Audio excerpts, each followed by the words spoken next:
Thank you, Mr. Speaker. Mr. Speaker, I will not talk long, but it's been a very interesting night. It was a night which started on a good wicket, and then it got very excited by an opposition leader that exhorts everyone to tell the truth, but refuses to tell the truth about why he wanted a jet ride, Mr. Speaker.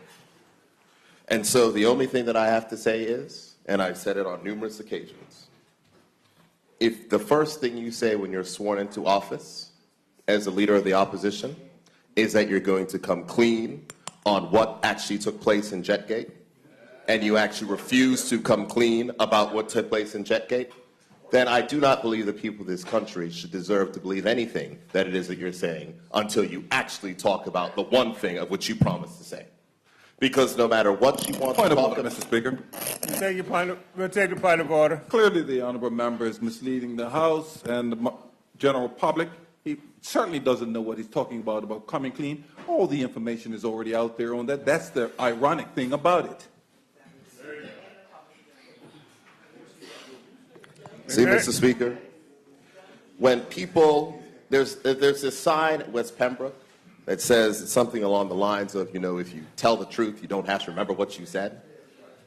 And it's very interesting that if you came into office and in swearing in, you say you're going to disclose all the information, and then you put out no additional information, and then tell the people that it's in the public domain, why would you have to say that you're going to disclose information? We'll take a point of order. Both of those things on the side of that, there was an interview that I did immediately, not immediately, but pretty soon after which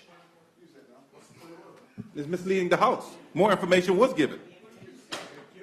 Continue. So, Mr. Speaker, you do realize that in the last minute the story changed twice. The information, first of all, was already all in the public domain, and then it was, well, I put additional information in the public domain. Well, at the same point in time, the former leader of his party is telling him that he still needs to come clean of the information of what happened with Jetgate. But that's okay, Mr. Speaker, because there's one thing that I'll agree with the opposition leader on, and that is talking about Jetgate isn't going to get anyone a job. That is a fact.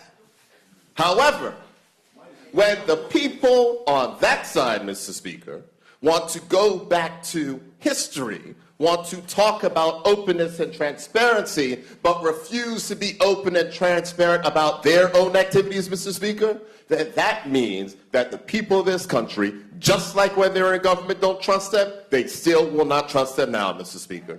It is that simple. So, Mr. Speaker, there's a whole lot of mumbling. You can point of order me if you want, Mr. Opposition Leader, but you will have your time to speak. Because here's the thing, Mr. Speaker. Talk to me. Oh, no problem. Here's the thing, Mr. Speaker. Look at the progress that is being made. Look at the progress that is being made. Whether or not that is overseas, whether or not that's in a meeting that I held here earlier today with a company that is setting up operations, that will be setting up office space and moving people to Bermuda to start jobs, whether or not that's the economic substance bill of which we laid today after months and months of negotiations with the European Union and our private sector partners to make sure whether or not those are the exit reports in which we got in our draft neutral evaluation report on our anti-money laundering assessment, that they did not do any work in getting done, Mr. Speaker. This is the progress that is being made.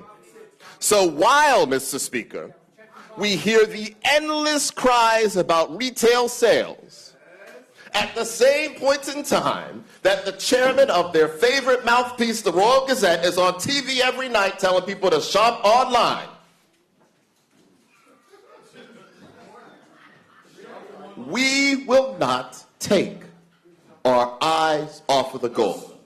And you know why, Mr. Speaker? Because we were elected to make life better for people. We were elected to make Bermuda fairer for people. We were elected to advance our agenda for people. And today we took another step in that direction. So while opposition members will talk about the fact that the pensioners in this country's increase isn't that big, guess what? They're getting an increase in line with inflation, Mr. Speaker. Those are the facts.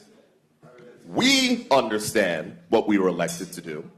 We have a platform that we were elected to execute. We are executing on that platform week by week by week, Mr. Speaker, and we will continue that march.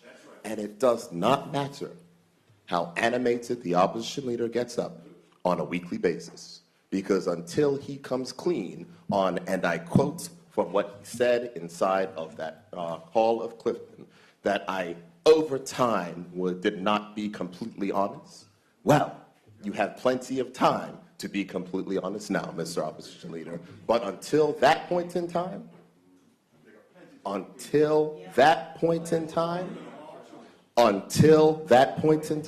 Speaker, quite frankly, the people of this country should not listen to anything he has to say, because the only question that they need to know, the only question that they need to understand is, why can that side not be trusted to be clear and honest with the people of this country?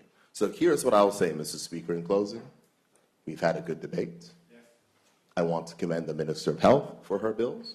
I want to commend the Minister of Finance for a very busy day at the office, making sure that we continue to pass legislation that is going to improve the environment that we have here in Bermuda and make things better. And I want to thank the people who contributed to the debate on the Tax Reform Commission. You will come back next week, Mr. Speaker, for some very important debates, and we will continue the work of which we're doing for the people of this country. We will execute our mission, and we will build that better and fair Bermuda, and no amount of gesticulation from that side is going to deter us from our mission. Thank you, Mr. Speaker.